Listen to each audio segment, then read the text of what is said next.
પ્રાચીન સમયમાં ઉજ્જૈની નામના શહેરમાં રાજા વિક્રમાદિત્ય રાજ કરતા. તેઓ બહાદુર, ન્યાયી અને વચનના પક્કા હતા. તેમના દરબારમાં નવરત્નો હતા અને લોકો તેમને ખૂબ પ્રેમ કરતા.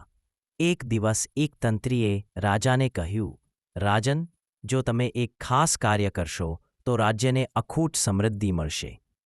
રાજાએ પૂછ્યું, શું કરવું પડશે? તંત્રીએ કહ્યું, એક સ્મશાનમાં એક વૃક્ષ પર બેટાલ ભૂત રહે છે.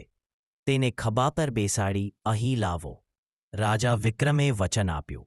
રાત્રે સ્મશાનમાં ગયા અને બેટાલને વૃક્ષ પરથી ઉતારી ખભા પર બેસાડ્યો.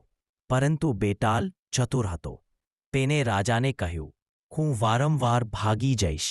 જો રસ્તામાં વાત કરશો તો હું ફરી વૃક્ષ પર જઈ બેસીશ. પછી બેટાલ વાર્તાઓ કહેવા લાગ્યો. દરેક વાર્તાના અંતે તે રાજાને પ્રશ્ન પૂછતો, રાજા, સચ્ચાઈ બોલો. આ વાર્તામાં સાચો કોણ? દોષી કોણ? વિક્રમાદિત્ય ન્યાયી હતા એટલે સત્ય બોલી દેતા. બોલતાં જ બેટાલ ફરી પાછો વૃક્ષ પર જઈ બેસતો.